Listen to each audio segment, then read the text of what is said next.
اعوذ باللہ من الشیطان الرجیم بسم اللہ الرحمن الرحیم وبہ نستعین وہو خیر الناصر ومعین بسم اللہ الرحمن الرحیم اللہم زینی فیہ بالستر والعفاف واسترنی فیہ بلباس الکنوع والکفاف واحملنی فیہ علی العدل والانصاف ومنی فیہ من کل ما اخاف بعصمتک یا عصمت الخائفین اللہم صلی علی محمد وآل محمد وعجل فرجہم۔ سامعین محترم، خداوند متعال کے لطف و کرم کے ساتھ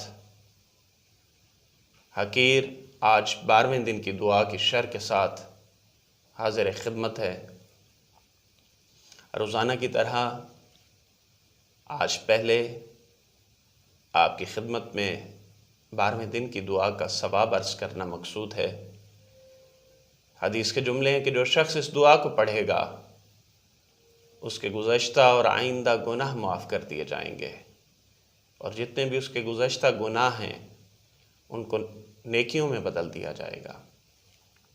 اس دعا کے ساتھ کہ خداوند متعال ہمیں گناہ سے بچنے کی توفیق عنایت فرمائے، ہم دعا کے پہلے جملے کی طرف بڑھتے ہیں، اور دعا کا پہلا جملہ کیا ہے؟ اللہم زینی فیہ بالستر والعفاف۔ خدایا مجھ کو زینت دے دے، مجھ کو زینت دے دے عفاف کے ذریعے، اور میری پردہ فوشی فرما دے۔ ستر کہتے ہیں کسی بھی چیز کو چھپانے کو۔ دعا کے پہلے جملے میں 2 لفظ ہیں، ایک ستر، ایک عفاف۔ ستر کا معنی چھپانا اور عفاف کا معنی پاک دامنی ہے۔ خدا کی صفت، خدا ستار العیوب ہے، خدا گناہوں کو چھپانے والا ہے۔ سامعین محترم، اس ماہ مبارک میں یقیناً جس طرح ہماری خواہش ہے کہ ہمارے گناہوں کو چھپایا جائے، اور وہ خدا ستار العیوب ہونے کے ناطے ہمارے گناہوں سے پردہ پوشی بھی فرماتا ہے، ہمیں بھی چاہیے کہ ہم مظہر صفات خدا بن جائیں۔ جن احباب کے، جن دوستوں کے گناہ ہمارے سامنے آشکار ہیں، ان کے گناہوں کو چھپا لیں۔ اگر ہم کسی کے گناہ کو چھپائیں گے تو یقیناً خدا بھی ستار العیوب ہے، ہمارے گناہوں کو چھپائے گا۔ اور صحیفہ کاملہ کی 34ویں دعا میں میرے سید الساجدین مولا فرما رہے ہیں، اللہم لک الحمد علی سترک بعد علمک۔ اللہم لک الحمد علی سترک بعد علمک۔ حمد اور تعریف اس خدا کے لیے ہے کہ جس نے جاننے کے باوجود بھی ہمارے گناہوں سے پردہ پوشی کی۔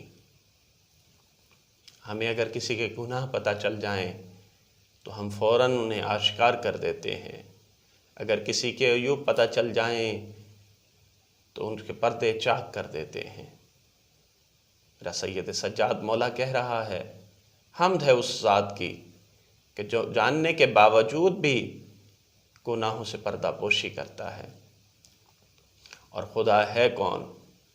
یا من اظہر الجمیل، خدا وہ ہے جو نیکیوں کو واضح کر دیتا ہے، آشکار کر دیتا ہے، اور برائیوں کو چھپا دیتا ہے۔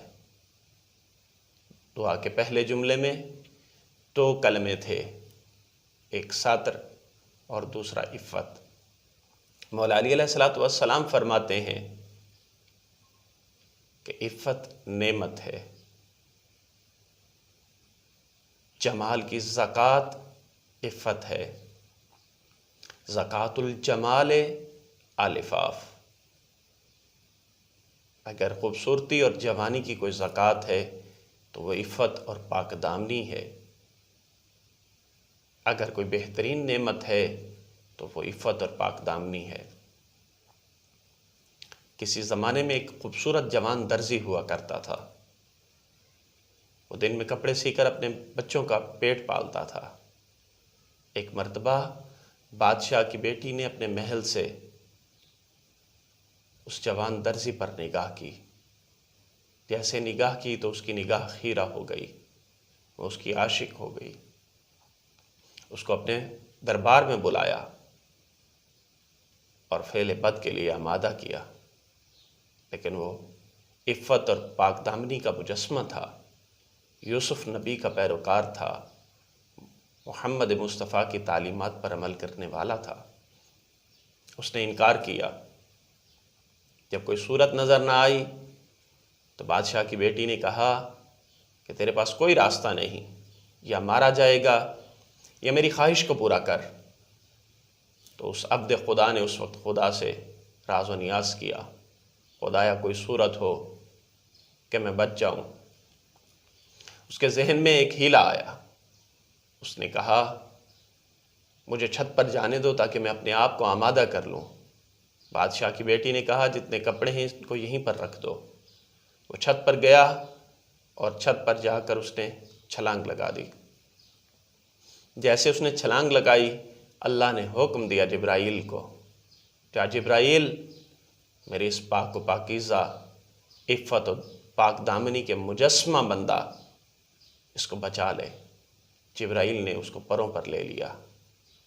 وہ شخص جب گھر پہنچا ہاتھوں میں کچھ نہیں تھا، کیونکہ کپڑے تو محل میں رکھ کر آیا تھا۔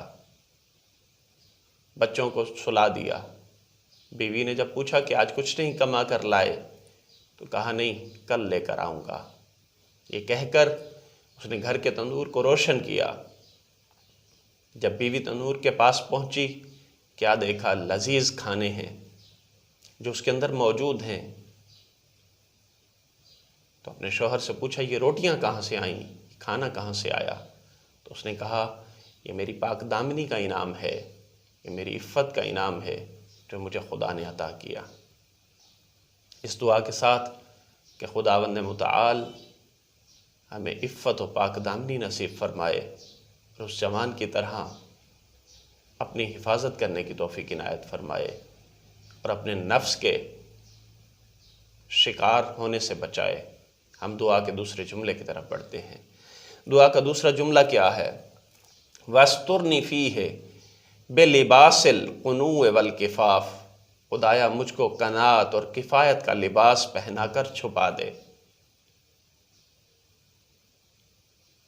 قناعت کسے کہتے ہیں؟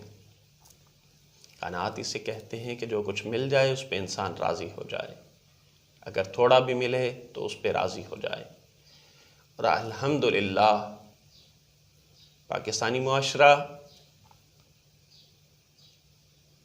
ماؤں بیٹیوں کی تربیت اس طرح سے کرتا ہے، مائیں اپنی بیٹیوں کی تربیت اس طرح سے کرتی ہیں کہ وہ جب اگلے گھر میں جائیں تو کانے ہو کر جائیں، قناعت پسندی ساتھ لے کر جائیں۔ اور یہی وجہ ہے کہ پاکستانی خواتین دنیا کے جس کونے میں ہوتی ہیں اپنے شوہروں کے ساتھ بہتر زندگی گزارتی ہیں۔ قناعت یعنی جو کچھ مل جائے اس پہ راضی ہو جائے۔ حدیث کے جملے ہیں القناعۃ نعمۃ، قناعت کیا ہے؟ نعمت ہے۔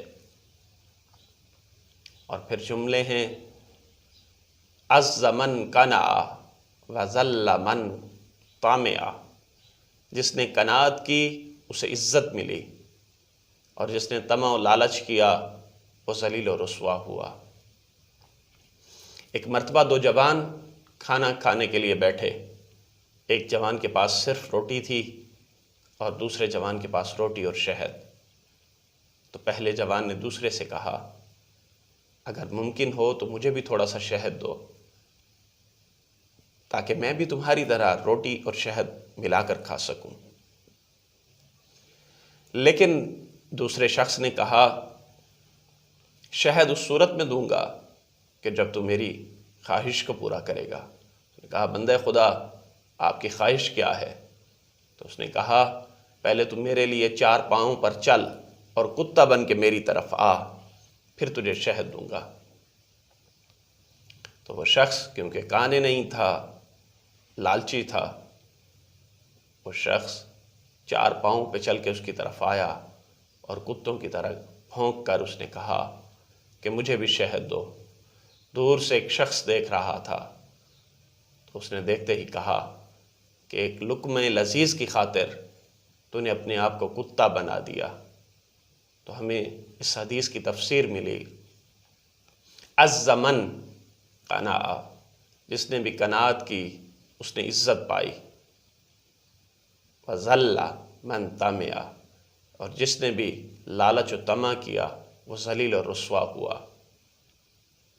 اگر وہ شخص قناعت کر لیتا تو عزت پاتا، لیکن ایک لقمہ لذیذ کی خاطر اس نے اپنے آپ کو ہمیشہ کے لیے رسوا کر دیا۔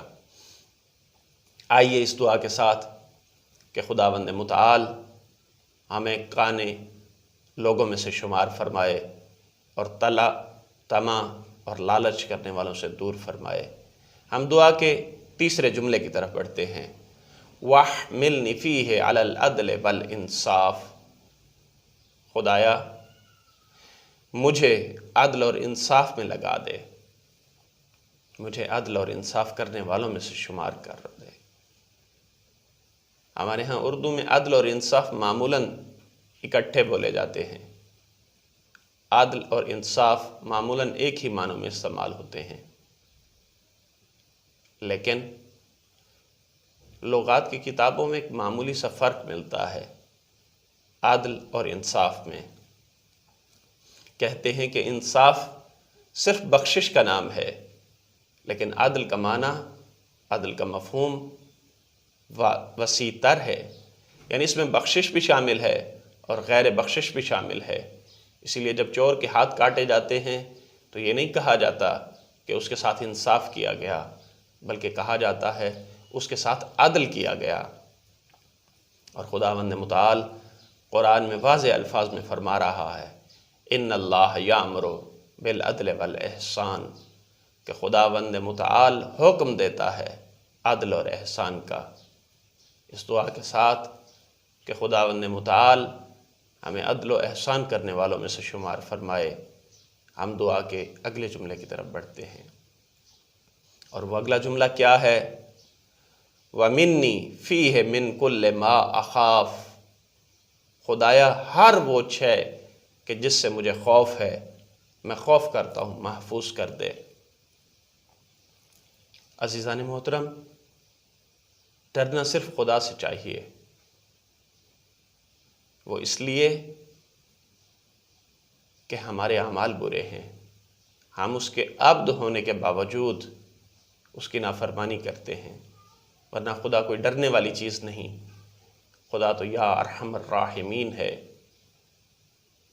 خدا تو سب سے زیادہ پیار کرنے والا ہے، وہ ہے جو 70 ماؤں سے بھی زیادہ پیار کرتا ہے، وہ تو اس کو بھی عطا کرتا ہے جو اس کا مخالف ہے، اور اس کو بھی عطا کرتا ہے جو اس کا چاہنے والا ہے۔ تو لہٰذا خدا کوئی ڈرنے والی چیز نہیں، کوئی ڈرنے والی شے نہیں، کوئی ڈرنے والی شخصیت نہیں، بلکہ وہ تو لائق محبت ہے، لائق اطاعت ہے، لائق فرما برداری ہے۔ عزیزان محترم، ہمارے ہاں غلط تفسیر کی جاتی ہے کہ خدا سے ڈرو، خدا سے مت ڈرو، خدا سے محبت کرو، ڈرو اپنے نیک برے اعمال سے، ڈرو اپنے سیاہ پرندے سے، ڈرو اپنے برے اعمال سے، ڈرو اپنے برے کارناموں سے، کیونکہ خدا تو عادل ہے، خدا تو عدل کرنے والا ہے۔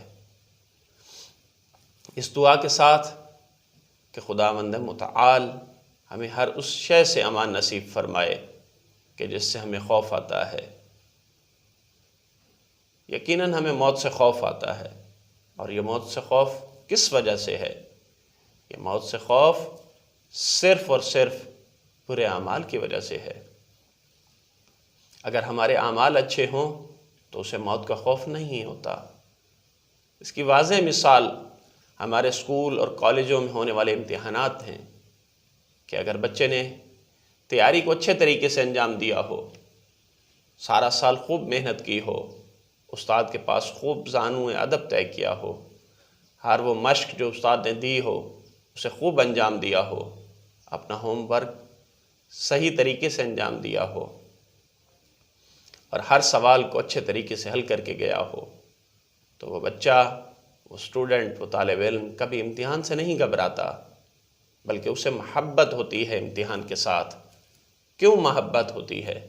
کیونکہ جب وہ امتحان دے گا تو اس کی تعلیمی ڈگری کا ایک زینہ اور بلند ہو جائے گا، اس کی معرفت کا زینہ بلند ہو جائے گا۔